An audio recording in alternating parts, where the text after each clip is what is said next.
Rubén Gat y se establecen entrañas simultáneas.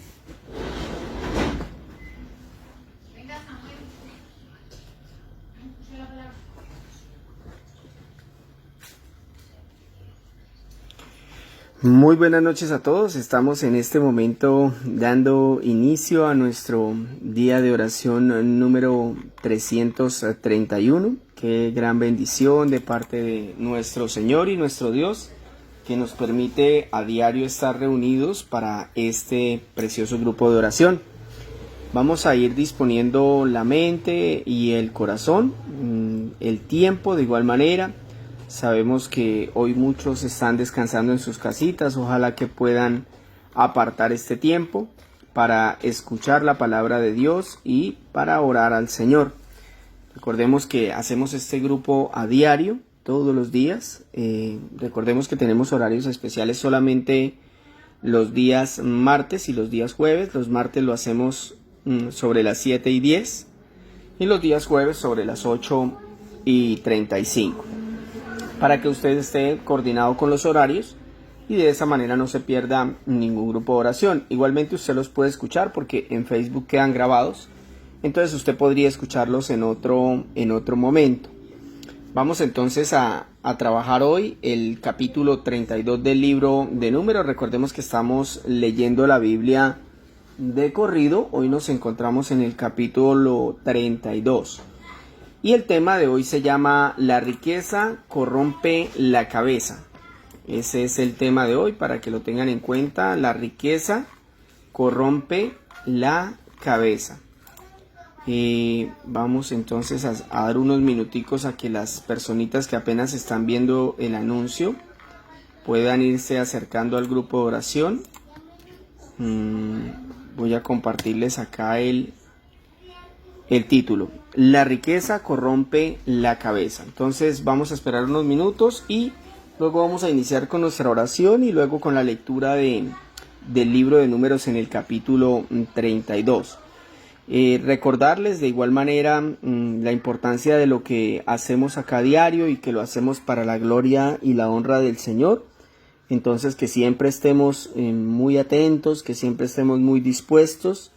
A veces nos cuesta entender que el Señor merece lo mejor de nosotros, ¿no? Y digamos que es algo que debemos pedirle a Dios que nos lo muestre, que nos ayude a entender esa importancia de estar siempre atentos a lo que Él nos quiere decir, más en tiempos como estos, ¿no?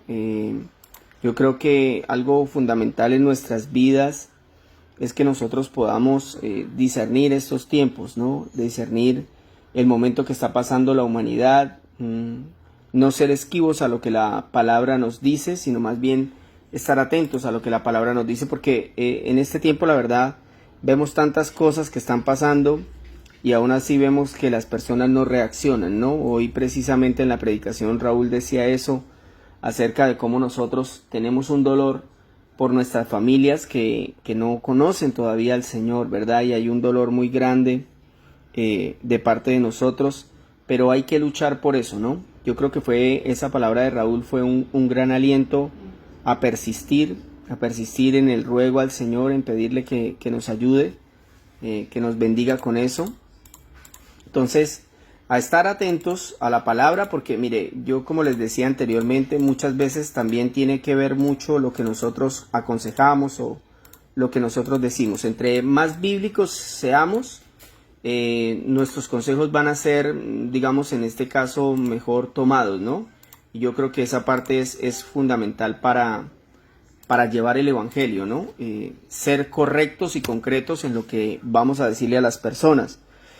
Yo creo que hoy, por ejemplo, cuando Raúl decía que hoy muchas iglesias están en escombros, yo creo que tiene toda la razón, pero yo creo que, digamos, la raíz de que la iglesia esté en escombros es principalmente por la falta de una predicación correcta de la palabra, ¿no? En las generaciones anteriores o incluso en la iglesia actual, como él decía, un 95% de las iglesias están más dedicadas a exaltar al hombre que a predicar el evangelio, a hacer crecer al hombre, a hacerlo exitoso, a hacerlo fuerte, Y este mismo hombre muchas veces se vuelve exitoso, este mismo hombre muchas veces llega a lograr cosas en la vida sin tener a Dios. Y lo sabemos porque son personas que al mismo tiempo que tienen ese tipo de bendiciones o ese tipo de situaciones en su vida, ese tipo de éxitos, son personas que viven en pecado, que viven en medio de un divorcio, que viven en medio de hijos, en este caso,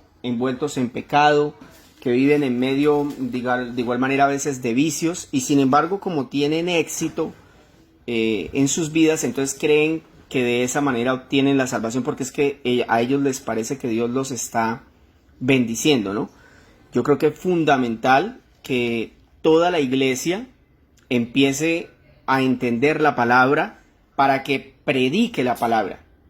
Si la iglesia en general, no solo los pastores, no solo los líderes, y no hablo solo de mi iglesia, la iglesia en general, si aprendemos la palabra, si la podemos predicar con propiedad, con autoridad, con convicción, yo creo que va a ser totalmente distinto.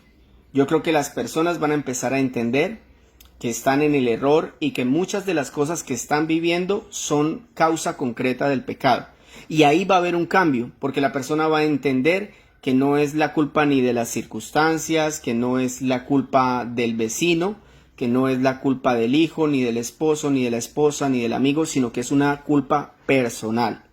Eso yo creo que va a cambiar nuestras vidas de manera bastante drástica. Creo que dimos el tiempo suficiente. Vamos a pasar a la oración, recordarles el tema de hoy: la riqueza corrompe la cabeza.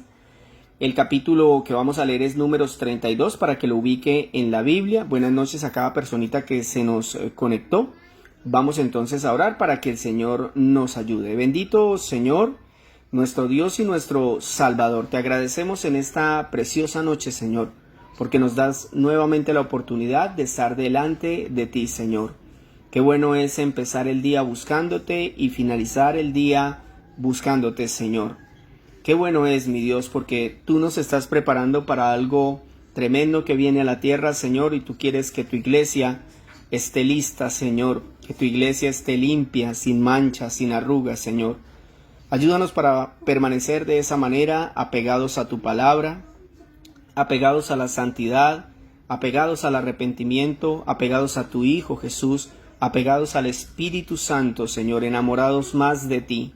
Ayúdanos a comprender esta palabra, trae tu Espíritu Santo, Señor, con el poder y el entendimiento que tiene para ayudarnos a comprender lo inentendible de tu palabra, Señor. Ayúdanos para que esta palabra llegue a nuestros corazones, a nuestras vidas y traiga transformación, Señor, en nuestros hogares, en nuestros trabajos, Señor, en nuestra vida diaria. Padre, te lo pedimos en el precioso nombre de Jesús. Amén y amén. Iniciamos la lectura de Números capítulo 32. Dice así: las tribus de Rubén y Gad, que tenían mucho ganado, se dieron cuenta de que las tierras de Jazer y Galaad eran apropiadas para la ganadería. Así que fueron a decirle a Moisés, al sacerdote Eleazar y a los jefes de la comunidad: las tierras de Atarot, Dibón, Jazer, Ninra, Hesbón, Elalé, Sebán, Nebo y Beón las conquistó el Señor para el pueblo de Israel y son apropiadas para la ganadería de tus siervos. Si nos hemos ganado tu favor, permítenos tomar esas tierras como heredad. No nos hagas cruzar el Jordán. Entonces Moisés les dijo a los rubenitas y los gaditas: ¿les parece justo que sus hermanos vayan al combate mientras ustedes se quedan aquí sentados? Los israelitas se han propuesto conquistar la tierra que el Señor les ha dado. ¿No se dan cuenta de que esto los desanimará? Esto mismo hicieron los padres de ustedes cuando yo los envié a explorar la tierra de Cades Barnea. Precisamente en la historia que Raúl nos contaba hoy. Cuando enviaron a 12 y solo 2 llegaron a animar al pueblo, los demás llegaron a blasfemar de la tierra que habían visto. Se asustaron con los gigantes y con las murallas. Versículo 9. Fueron a inspeccionar la tierra en el valle de Escol y cuando volvieron desanimaron a los israelitas para que no entraran en la tierra que el Señor les había dado, lo que les acabé de decir. Ese día el Señor se encendió en ira y juró: por no haberme seguido de todo corazón, ninguno de los mayores de 20 años que salieron de Egipto verá la tierra que juré darles a Abraham, Isaac y Jacob. ninguno de ellos la verá, con la sola excepción de Caleb, hijo de Jefone, el Kenesita, y Josué, hijo de Nun, los cuales me siguieron de todo corazón. El Señor se encendió en ira contra Israel y los hizo vagar por el desierto 40 años, hasta que murió toda la generación que había pecado. Aquí nos está hablando de esa primera generación de israelitas que salió de Egipto y que luego fue castigada en el desierto por haberse quejado. Versículo 14. Y ahora ustedes, caterva de pecadores, vienen en lugar de sus padres para aumentar la ira del Señor contra Israel. Si ustedes se niegan a seguir al Señor, Él volverá a dejar en el desierto a todo este pueblo y ustedes serán la causa de su destrucción. Entonces ellos se acercaron otra vez a Moisés y le dijeron: vamos a construir corrales para el ganado y a edificar ciudades para nuestros pequeños. Sin embargo, tomaremos las armas y marcharemos al frente de los israelitas hasta llevarnos a su lugar. Mientras tanto, nuestros pequeños vivirán en ciudades fortificadas que los protegerán de los habitantes del país. No volveremos a nuestras casas hasta que cada uno de los israelitas haya recibido su heredad. Versículo 19. Momento. Nosotros no queremos compartir con ellos ninguna heredad al otro lado del Jordán, porque nuestra heredad está aquí, al lado oriental del río. Moisés le contestó: si están dispuestos a hacerlo así, tomen las armas y marchen al combate. Crucen con sus armas al Jordán y con la ayuda del Señor luchen hasta que Él haya quitado del camino a sus enemigos. Cuando a su paso el Señor haya sometido la tierra, entonces podrán ustedes regresar a casa, pues habrán cumplido con el deber hacia el Señor y hacia Israel, y con la aprobación del Señor esta tierra será de ustedes. Pero si se niegan, estarán pecando contra el Señor y pueden estar seguros de que no escaparán de su pecado. Versículo 24. Edifiquen ciudades para sus pequeños y construyan corrales para su ganado, pero cumplan también lo que han prometido. Los gaditas y los rubenitas le dijeron a Moisés: tus siervos harán tal como el Señor lo ha mandado. Aquí en las ciudades de Galaad se quedarán nuestros pequeños y todos nuestros ganados y rebaños, pero tus siervos cruzarán con sus armas el Jordán para pelear a la vanguardia del Señor, tal como Él lo ha ordenado. Así que Moisés dio las siguientes instrucciones al sacerdote Eleazar y a Josué, hijo de Nun, y a los jefes de las familias patriarcales de las tribus de Israel. Si los gaditas y los rubenitas, armados para la guerra, cruzan el Jordán con ustedes y conquistan el país como el Señor requiere, ustedes les entregarán como heredad la tierra de Galaad. Esto Moisés se lo estaba diciendo porque él sabía que le quedaba poco tiempo de vida. Probablemente él no iba a ver esto. Es más, él no lo iba a ver. Versículo 30. Pero si no lo cruzan, ellos recibirán su heredad entre ustedes en Canaán. Los gaditas y los rubenitas respondieron: tus siervos harán lo que el Señor ha mandado, tal como Él lo quiere.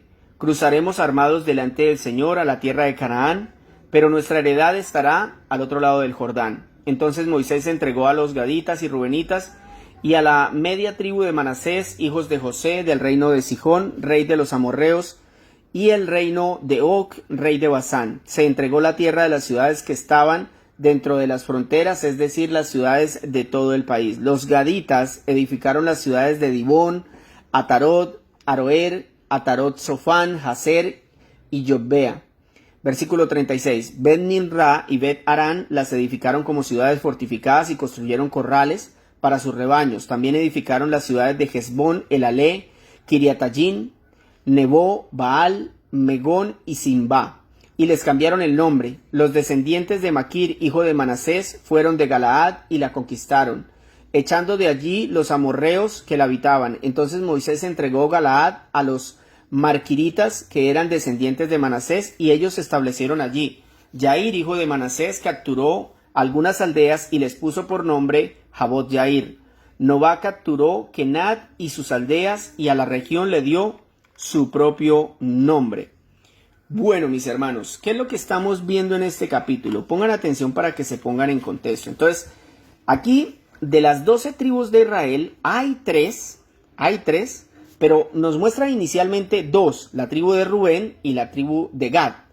¿Qué pasa con esas dos tribus? Esas dos tribus le hablan a Moisés y básicamente lo que está sucediendo es que ellos, al ver que tenían muchos animales, animales que era el Señor que se los había dado, ellos le piden a Moisés que les permita quedarse ya en esas tierras. Es decir, quedarse a vivir. Ellos tenían en ese momento que atravesar el río y pasar al Jordán, en este caso, ¿cierto? Para seguir conquistando la tierra y seguirle dando la heredad a todo el pueblo de Israel, porque el Señor había prometido la tierra de cierta forma, o sea, en ciertas medidas, hasta ciertos lugares, ¿sí? Entonces, hasta ahora habían conquistado básicamente dos poblaciones, y es importante, por ejemplo, entender, en el texto de ayer él dice que acabó con todos los madianitas de esas poblaciones que se mencionan ahí, pero más adelante vamos a ver que siguen apareciendo madianitas, y esto sucede porque estas poblaciones eran muy grandes. Es como, por ejemplo, decir que nosotros logramos conquistar Bucaramanga, Piedecuesta, Floridablanca, Girón, ¿cierto? Pero sin embargo, en las poblaciones aledañas, en las veredas, va a quedar gente de Piedecuesta, va a quedar gente de Bucaramanga, va a quedar gente de todas esas zonas. Lo mismo sucedía en este caso. Aunque Israel conquistó las poblaciones de los madianitas, habían madianitas alejados que todavía sobrevivían, y los vamos a ver aparecer más adelante, ¿sí? Y eso es importante comprenderlo. Entonces recordemos, de las 12 tribus de Israel, más la de los levitas, de esas 12 habían 2 tribus que le estaban pidiendo a Moisés quedarse con esas tierras que ya estaban conquistadas y no avanzar más a las otras batallas. Era lo que le estaban pidiendo. Pero, aunque pareciera inofensivo el pedido, noten cómo empieza el versículo 1, ¿cierto? En el versículo 1 dice que cuando ellos tenían mucho ganado, cuando ellos tenían muchas posesiones, fue que pidieron eso. Y básicamente sabemos por la escritura que el deseo del Señor era que las 12 tribus más los levitas avanzaran juntos hasta conquistar toda la tierra prometida. Por ejemplo, en el versículo 1 de Números, este capítulo, este libro que estamos leyendo, ahí se dice que el Señor ordenó a cada tribu cómo debía ir acompañando al arca de la alianza, a los levitas, y protegiendo de igual manera el tabernáculo. Entonces el Señor igualmente había distribuido esa tierra que se iba conquistando, el Señor la iba distribuyendo equitativamente. Pongan cuidado porque esto no está escrito en los textos, esto que yo les estoy explicando. Si ustedes no lo entienden, después pueden leer 50 veces esos textos, no los van a entender. Porque estas son cosas que uno investiga para que ustedes comprendan mejor el texto. Entonces, cada vez que ellos conquistaban una zona, el Señor la distribuía. Si ustedes analizan el texto de ayer, por ejemplo, los animales que se cogieron, a cada población, a cada tribu le daban una parte de esos animales. Otra parte se quedaba con los levitas, otra parte decía que era para el Señor, ¿cierto? Lo vimos ayer. Entonces, ¿por qué les digo esto? Porque ellos igual iban a ir obteniendo, digamos, más propiedades a medida que avanzaran. Hablo de la tribu de Rubén y de la de Gad, que era la que querían detenerse, no querían avanzar más. Sin embargo, estos hombres, después de esa situación, logran un trato con Moisés para tener un tiempo y construir los establos para el ganado, lugares seguros para sus hijos, luego ir a la batalla con el resto de las tribus de Israel hasta lograr el propósito, y luego sí regresarse a esas tierras que eran aptas para sus negocios según lo que ellos estaban diciendo. Muy bien, entonces ahora sí, después de haber entendido un poco mejor el texto, recordemos el título: La riqueza corrompe la cabeza, ¿sí? 3 verdades sobre las riquezas, y son importantes para nuestras vidas. Yo les he dicho que el Señor es tan bueno con nosotros que todos los días nos trae un tema diferente. Y mire que hoy nos va a trabajar acerca de la riqueza. 3 verdades sobre la riqueza. Primera verdad: la riqueza nos desvía de los propósitos divinos. La riqueza nos desvía de los propósitos divinos. Esto no es negociable. Es que es así, mis hermanos. Miren, voy a leerles el versículo 1 hasta el versículo 5, lo que dice: las tribus de Rubén y Gad, que tenían mucho ganado, se dieron cuenta de que las tierras de Jazer y Galaad eran apropiadas para la ganadería. Así que pensaron en negocio, ¿cierto? Tenemos mucho ganado y acá hay muy buenos pastos, quedémonos es aquí. Versículo 2, así que fueron a decirle a Moisés, al sacerdote Eleazar y a los jefes de la comunidad: las tierras de Atarot, Dibón, Jazer, Ninra, Hesbón, Elalé, Sebán, Nebo y Beón las conquistó el Señor para el pueblo de Israel y son apropiadas para la ganadería de tus siervos. Si nos hemos ganado tu favor, permítenos tomar estas tierras como heredad. No nos hagas cruzar el Jordán. Eso es lo que dice el texto hasta ahí, ¿cierto? Entonces, estas tres tribus, que incluye luego más abajo en los versículos al final, nos dice que también se incluyó parte de la tribu de Manasés. Por eso digo tres tribus, tenían mucho ganado. Pero ojo, ganado que ellos no habían trabajado. O sea, este ganado no era que ellos habían criado una vaquita y luego la vaquita había dado cría y entonces como ellos eran juiciosos cuidadores de ganado hasta que tuvieron un hato muy grande de ganado. No, tampoco lo habían comprado. Recordemos que estos animalitos eran un obsequio del Señor por el botín de guerra que habían obtenido, y el Señor a cada tribu le había entregado una cantidad de ganado. Pues la tribu de Rubén y Gad tenían mucho ganado, mucho, dice el texto. Y entonces cuando ellos vieron esa tierra, ellos vieron un negocio, y a ellos se les olvidó que por encima de los negocios están los propósitos divinos. Por eso el título de este punto: las riquezas nos desvían de los propósitos divinos del Señor. Ahora bien, fíjese que la petición de estas tribus fue organizada y con respeto, ¿no? O sea, ellos no murmuraron. Fíjese que el pueblo ya está aprendiendo, ya no es solo una situación, aquí es otra, donde ellos se acercan para hablar con Moisés y de manera respetuosa le piden que si se pueden quedar en ese lugar, ¿cierto? El Señor accedió, pero esa no era la voluntad de Dios para esas tribus. Y esto sucede con muchos de nosotros, cuando sencillamente tomamos decisiones a la ligera, ¿cierto? De pronto porque vemos dinero de por medio, porque vemos oportunidades de negocio o de surgir, lo cual no está mal. Eso se nos va a presentar en la vida de todos. La pregunta es, ¿usted consultó a Dios antes de hacerlo? O sencillamente, digamos, a usted le dijeron, es que me salió un trabajo en el Amazonas. Y entonces usted se quedó pensando, usted no le consultó a Dios, sino que usted llamó al hombre que hace los trasteos, pagó el camión y tiene el camión listo y dice, listo, me voy de viaje, que se haga la voluntad del Señor. Yo se los decía ayer, mi hermano, esa no es la voluntad de Dios, es la suya.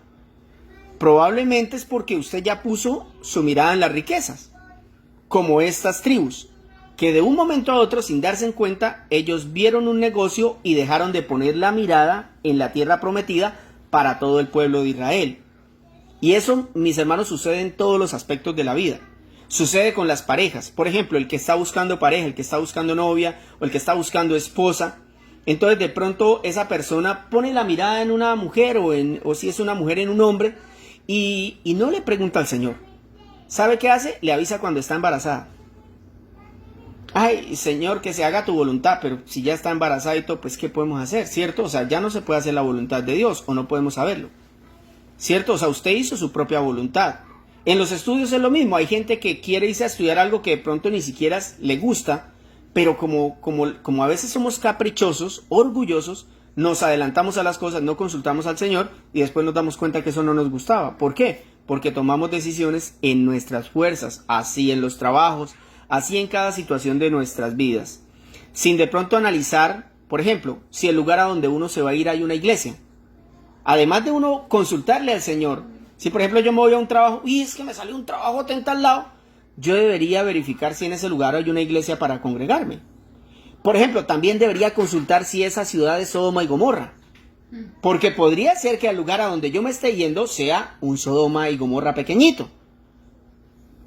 Es que muchas veces nosotros en las cosas de Dios nos vamos a la aventura, a lo que salga o a lo que haya. En cambio en las cosas del mundo a veces somos tan organizados. Yo les decía el otro día, a veces uno se va para un viaje y mire, uno dura a veces un año planeando un viaje. Eso pagan, yo veo gente que paga los cruceros desde un año atrás y organizan todo y cuando salen por allá al centro van y se compran el vestido de baño. Eso duran un año organizando. Pero para el Señor muchas veces no actuamos de la misma manera. ¿Sabe por qué? Porque es que las riquezas, las cosas de este mundo desvían nuestra mente de los propósitos divinos. Y eso ya marca que nuestra mirada puede estar puesta en las riquezas de este mundo. Y yo le aconsejaría quitar eso de ahí porque nuestra mirada debe estar puesta en la eternidad. Quiero darles este texto que es muy bueno para poder terminar este punto. Miren lo que dice Lucas capítulo 12. Versículos 16, escuchen este texto, escúchenlo por favor. Entonces les contó esta parábola, está hablando el Señor Jesús. El terreno de un hombre rico le produjo una buena cosecha. Así que se puso a pensar, ¿qué voy a hacer? No tengo dónde almacenar mi cosecha. Por fin dijo, ya sé lo que voy a hacer, es que yo sí soy sabio. Derribaré mis graneros y construiré otros más grandes, donde pueda almacenar todo mi trigo y mis bienes. Y diré, alma mía, ya tienes bastantes cosas buenas guardadas para muchos años. Descansa, come, bebe y goza de la vida. Pero Dios le dijo, necio, esta misma noche te van a reclamar la vida. ¿Y quién se quedará con todo lo que has acumulado? Mire, mis hermanos, a veces no entender lo que la riqueza puede hacer en nuestras vidas nos puede desviar y ni siquiera cuenta nos vamos a dar. Pero el problema principal de la riqueza es que nos desvíe de los propósitos que Dios tiene para nosotros. Y esta también es una de las mayores causas de división en las iglesias actuales. Muchos hombres, líderes de las iglesias, terminan enamorados de esa riqueza, de ese poder o de ese deseo de adquirir poder. Y por eso terminan dividiendo la iglesia, por eso terminan haciendo muchas cosas mal. Por eso, por ejemplo, dejan de predicar la palabra correctamente, porque saben que si dicen algo, por ejemplo, contra el pecado, de pronto se le va a ir el que más dinero da. Porque el que más dinero da resulta que tiene 3 esposas. Y como dijo el Señor, y con la que está ahorita no es ni la mujer. Pero si le dice algo se va y es el que más da, entonces ¿qué hacemos? Nos desvía de los propósitos divinos. Segunda verdad sobre la riqueza. Entonces la primera, ¿cuál es? Las riquezas nos desvían de los propósitos divinos. Segunda verdad, las riquezas ocultan las consecuencias. Las riquezas tienen consecuencias, muchas. O sea, tener dinero tiene muchas consecuencias. No es malo, pero tiene consecuencias y nosotros las debemos saber. Porque si no las sabemos, no vamos a estar preparados para cuando de pronto el Señor quiera bendecirnos y entonces usted no sepa administrar las riquezas que el Señor le da. Porque Él soberanamente podría bendecirnos, ¿cierto? Mire lo que dice el versículo 13, 14 y 15. El Señor se encendió en ira contra Israel y los hizo vagar por el desierto 40 años, hasta que murió toda la generación que había pecado. Aquí el Señor está haciendo referencia, en este caso, a todo lo que le sucedió a esa primera generación de israelitas que, como les he dicho ya varias veces, estuvo 40 años en el desierto. Versículo 14. Y ahora ustedes, caterva de pecadores, vienen en lugar de sus padres para aumentar la ira del Señor contra Israel. ¿A quién le está hablando aquí Moisés? ¿A quién les dice caterva de pecadores? A ver, ustedes que están muy atentos a la palabra. A ver, don Dylan, doña Vitalia. A los que iban a inspeccionar la tierra para desanimar a los israelitas. No, ahí les está hablando a las tribus de Gad, permítanme la coloco acá, y Rubén. A esas 2 tribus es a las que les está hablando en este momento. A ellos les está diciendo caterva de pecadores. ¿Por qué? Porque ellos estaban obrando de la misma manera que obró el pueblo de Israel de la primera generación, ¿sí? De la misma manera. Vienen en lugar de sus padres, por eso le dice, vienen en lugar de sus padres para aumentar la ira del Señor contra Israel. Si ustedes se niegan a seguir al Señor, Él volverá a dejar en el desierto a todo este pueblo y ustedes serán la causa de su destrucción. Es decir, Moisés les está advirtiendo, si ustedes se llegan a quedar en esta tierra y no nos ayudan a pasar el Jordán y a conquistar esa otra tierra, el Señor va a desatar su ira contra todos nosotros. Eso es lo que le está diciendo Moisés a estas 2 tribus y a la de Manasés, que también se hizo parte ahí. Es muy interesante, sí, es muy interesante que estas tribus israelitas, miren, escuchen, es muy interesante que estas tribus israelitas no se percataran que su petición podría llevar a la destrucción del pueblo de Israel. Pero Moisés se encarga de recordárselo. A mí me impacta es porque, o sea, eran eventos cercanos. Y esto nos tiene que hablar a nosotros. Mire, las riquezas ocultan consecuencias, por eso el punto, entiéndalo. O sea, las riquezas van a nuestra mente, van a su mente, van a mi mente y nos ocultan las cosas. O sea, nos hacen olvidar. En este momento, esas 2 tribus principalmente se habían olvidado de las consecuencias de los actos de sus padres y iban a repetir la historia.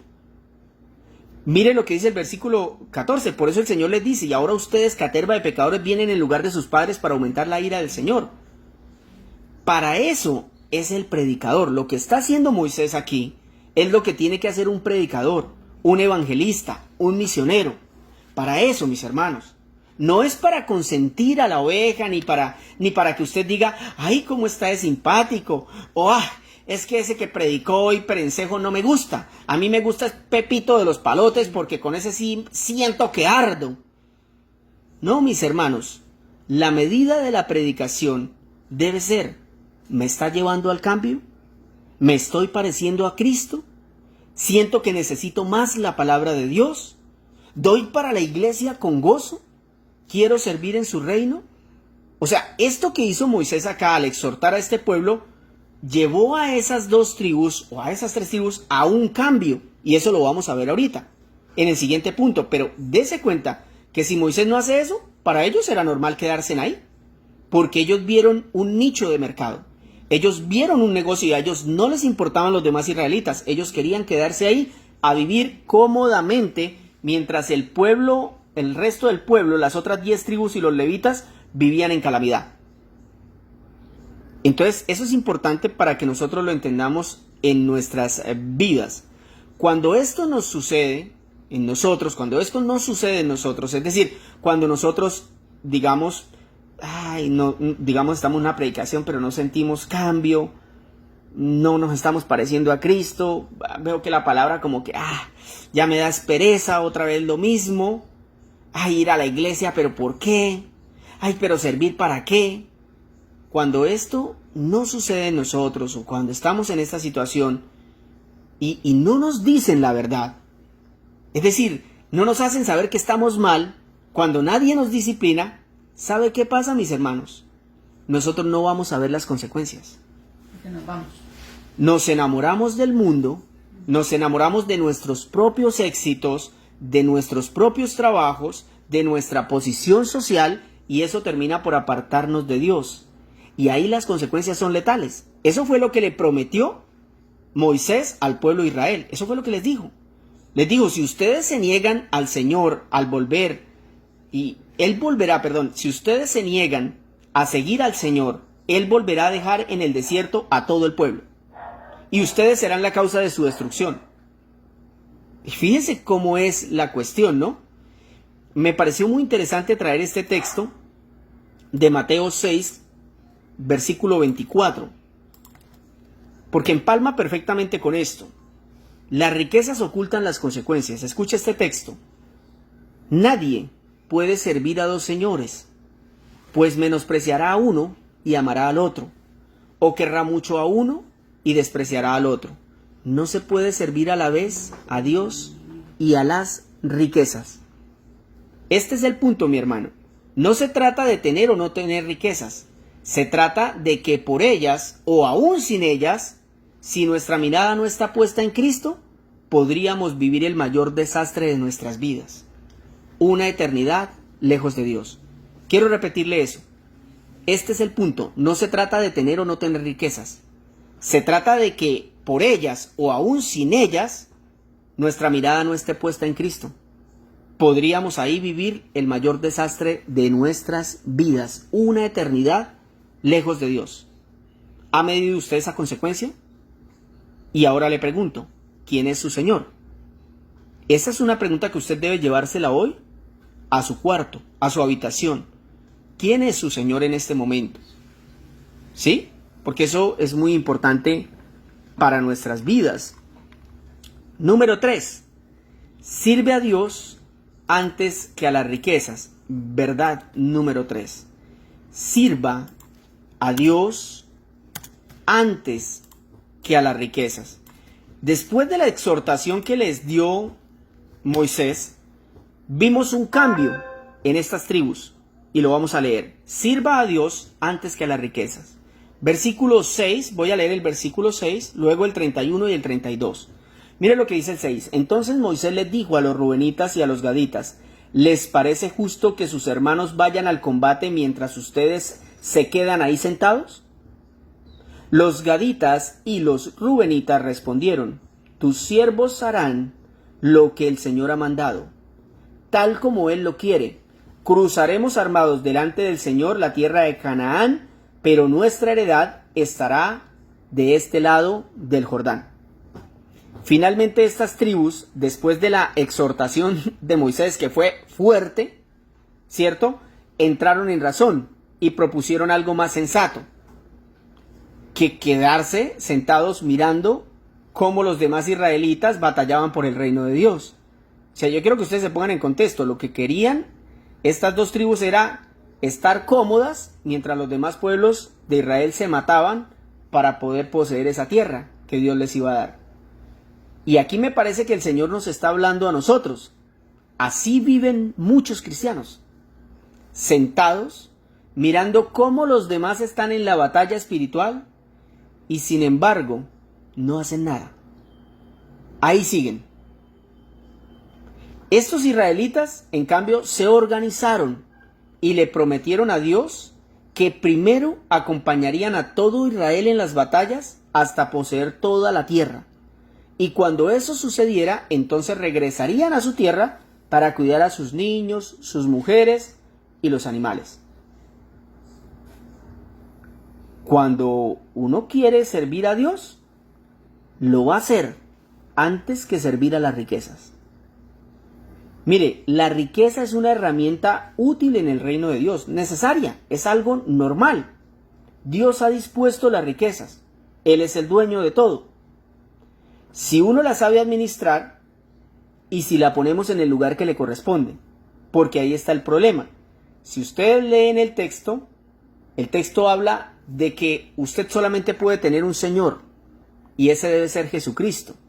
El Señor suyo no debe ser el dinero, no debe ser el negocio, ¿cierto? Eso no debe ser. No debe ser su profesión. Su Señor y mi Señor debe ser Cristo. Cuando usted lo pone a Cristo en su lugar, las riquezas inmediatamente ya no pueden ser señores. ¿No es que ahí el texto lo dice? No se puede servir a dos a la vez. Solamente usted le sirve a Cristo. Por consecuencia, usted va a aprender a administrar sus riquezas y va a saber cuánto poner en cada situación, en cada aspecto de su vida. Ya usted no será un desfasado que se gasta el 90% para irse de viaje, sino que usted va a empezar a tener una mejor organización de su dinero, ¿cierto? Y quiero leerles estos versículos para finalizar. Este versículo, de la segunda carta a los Corintios, el versículo 8, el capítulo 8, el versículo 9. Es un texto muy sacado de contexto. Dicen, ya conocen la gracia de nuestro Señor Jesucristo, que aunque era rico, por causa de ustedes se hizo pobre, para que mediante su pobreza ustedes llegaran a ser ricos. Qué pedazo de texto, ¿cierto?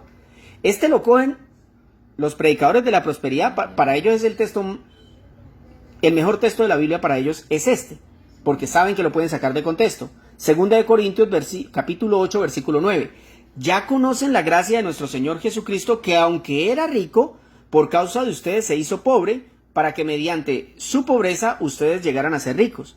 Como les digo, algunos toman este versículo para decir que Jesús se despojó de sus posesiones como Rey del universo para darnos riqueza económica a nosotros, cuando realmente el texto está hablando de que Jesús dejó su riqueza espiritual, su santidad, su trono celestial, y vino a ser como uno de nosotros, pobres espirituales.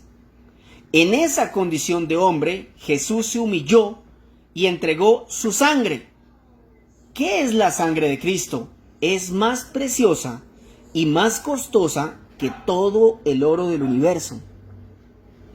Hermano, el Señor quiere que usted sea un millonario espiritual, que usted sea rico en sabiduría, que seamos ricos en amor y en gracia, ricos en dones espirituales. Es que Él nos dejó su herencia con el propósito de que le sirvamos en su reino. Eso debería quedarse en nuestras mentes. El Señor sí quiere que usted sea un rico, un millonario espiritual, porque es que Él nos ha dejado su sabiduría por medio del Espíritu Santo, por medio de su palabra. Y Él quiere que seamos ricos en amor y gracia como Él lo ha sido con nosotros. Él quiere que seamos ricos en dones espirituales. Él nos ha dejado una herencia. Y esa herencia es para servirle y edificar su reino. Que eso nos quede en las mentes para que entendamos que es mucho mejor servir a Dios antes que a las riquezas. Recordemos los 3 puntos y vamos a orar. 3 verdades sobre las riquezas. Las riquezas nos desvían de los propósitos divinos. Las riquezas ocultan las consecuencias. Sirva a Dios antes que a las riquezas. Oremos. Bendito Señor Dios y Salvador nuestro, te agradecemos por esta, Señor, tu preciosa palabra, Señor, por esta historia que nos permites leer hoy del libro de Números de este capítulo 32, Señor. Gracias por permitirnos ver, Señor, la historia de estas 2 tribus del pueblo de Israel más la de Manasés, Señor. Estas tribus que, a pesar de haber visto lo que le había sucedido a sus padres, a sus antepasados, intentaron obrar de la misma manera, Señor. Se dejaron llevar por el amor a la riqueza, vieron un negocio e inmediatamente se olvidaron de tu reino, Señor. Que no nos suceda lo mismo, Padre. Ayúdanos a ser precavidos en nuestras vidas, sabiendo que las riquezas pueden desviarnos de tus propósitos divinos, Señor. Ayúdanos a descansar en ti, en lo que tú nos das, Señor, a conformarnos con las cosas, Señor, que tú provees a diario para nuestras vidas. Permite, Señor, que nosotros tengamos un discernimiento espiritual especial, Señor, para poder ver las consecuencias de las riquezas si es que son para nuestro mal, Señor. Si nos hemos enamorado de algo y lo estamos poniendo por encima de ti, Señor, permite que reaccionemos de inmediato, porque podría ser para nuestra destrucción. Es una palabra de advertencia como la que Moisés dio a estas 2 tribus. No solo se destruirían las 2 tribus, sino que Moisés les decía que todo el pueblo de Israel sería destruido como consecuencia de sus acciones, por amar más las riquezas que los propósitos eternos de Dios, de que el pueblo de Israel pudiera instalarse en toda la tierra de Canaán. Señor, que nosotros aprendamos a entender que tus propósitos van más allá de nuestros propios sueños, van más allá de nuestros propios deseos, de nuestros estudios, de nuestros trabajos, de nuestros ingresos. Tus propósitos son mucho más altos que eso, Señor. Ayúdanos a servirte a ti antes que servir a las riquezas de este mundo, mi Dios. Permite que nosotros seamos cristianos genuinos y cristianos verdaderos. Amado Dios, que en este tiempo tan peligroso, nuestra vida glorifique tu nombre en las acciones que nosotros realizamos a diario. Empezamos una nueva semana, Señor, te agradecemos por la que ya pasó. Te agradecemos por estos días que nos has permitido estar en tu presencia, Señor. Y te pedimos que esta nueva semana que comienza, Señor, sea para la gloria de tu nombre, Señor. Bendice como tú lo quieras hacer, Señor. Te pedimos que nos ayudes a poner en práctica estas palabras, Señor. La predicación de Raúl de hoy, Señor, acerca de persistir, Señor. A pesar de que no veamos, Señor, las respuestas, que seamos persistentes, Dios de los cielos. Ayúdanos a pesar de que nuestras vidas estén en escombros, Señor de los cielos, que aquel que en este momento tenga su vida espiritual en escombros, pueda levantarse, Señor, y con persistencia, Señor, y mediante tu gracia y tu misericordia, pueda hallar tu favor, Señor. Ayúdanos, oh Dios, a comprender que nosotros también podemos un día caer en esa situación. Por lo tanto, debemos estar alertas, siempre despiertos, Señor. Ayúdanos a llevar a la práctica estos textos, Señor. Ayúdanos a ponerlos en práctica en nuestra vida diaria, a ver qué cosas podemos estar haciendo mal, Señor. Bendito sea tu nombre, Dios de los cielos. Te glorificamos y te exaltamos. Te pedimos que guardes a nuestros niños en esta semana de estudio. Dale sabiduría en sus mentes, Señor. Si están viviendo ya clases presenciales, guárdalos del virus, Señor. Si están viviendo clases virtuales, Ayúdales a tener entendimiento, a estar atentos, Señor, para que sus madres no se molesten, Señor, no se airen. Sin embargo, también te pido por el dominio propio de ellas, para que no sean de mal ejemplo a la sociedad, Señor, sino para que también puedan, en la educación a sus hijos, ser prueba de que le pertenecen a Cristo Jesús. Señor, nosotros como esposos, si salimos a trabajar, que no denigremos de tu nombre con nuestras acciones, sino que te glorifiquemos. Guarda nuestros ojos, Señor. Limpia nuestros ojos, Señor. No permitas que nuestros ojos se desvíen a ver lo que no tienen que ver. Que cuando lo hagamos te pidamos perdón, Señor, y que cada día avancemos en eso. Padre amado, guárdanos del estafador, guarda a nuestros niños del violador. Señor, guárdanos del asesino. Guarda nuestro país de la violencia, Dios.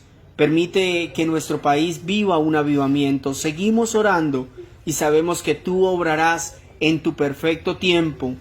Queremos, Señor, ser una iglesia arrepentida que quiere servir para tu reino, Señor. Ayúdanos a hacerlo. Levanta hombres y más hombres y mujeres y aún niños que quieran predicar tu palabra, que quieran hablar de tu reino, que no se queden callados, sino que proclamen que tú vienes pronto y que todos estamos condenados, pero que tú hiciste una obra perfecta para salvarnos. Señor, te clamo por aquellos que están enfermos, que tal vez tienen dolor, que tal vez están hospitalizados, Señor, que tienen enfermedades graves, Señor, que tienen complicaciones durante su embarazo, Señor.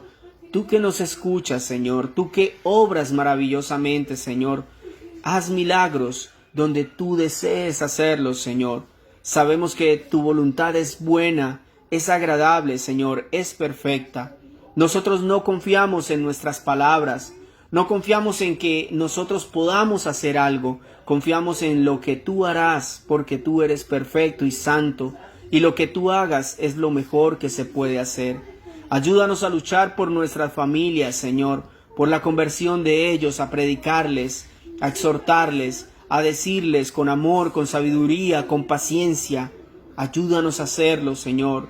Te pedimos por aquellos familiares perdidos, Señor, aquellos que no te conocen o aquellos que se han apartado del camino. Tráelos de nuevo, Señor. Ayúdanos esta vez para ser más sabios y saber cómo hablarles. Hazles entender el pecado que hay en su corazón, en su mente y en sus vidas. Hazles entender la verdad de tu palabra, Señor. Pon de tus dones espirituales en ellos para que puedan confiar en ti y para que puedan soportar los embates de este mundo, Señor. Gracias por las cosas que haces, Señor, por permitirnos ahora tener disponibilidad de culto para Piedecuesta más amplio, Señor, porque ahora en Bucaramanga se podrán reunir nuevamente en el Colegio Americano. Son los milagros que tú haces, Señor, que a veces muchos no agradecen, pero estamos agradecidos contigo por la manera como nos has guardado, por la manera como nos permites reunirnos, por la alabanza, por los predicadores, por el pastor Ángelo, por Raúl, por Arley. Bendícelos, llénalos de tu unción, Señor. Prepáralos para tu reino, Señor. Ayúdales con sus familias, con sus hijos, con sus esposas. Señor, bendícelos cada día más con sabiduría que proviene del cielo. Gracias por la palabra que ellos nos dan, que nosotros la escuchemos y la apliquemos a diario. Señor, muchas gracias en el precioso nombre de Jesús. Amén y amén. Bueno, mis hermanos, muchísimas gracias a cada personita que se nos conectó en esta noche. Darles las gracias nuevamente y mañana los esperamos a la misma hora si el Señor así nos lo permite. Que estén muy bien, que pasen muy bonita noche.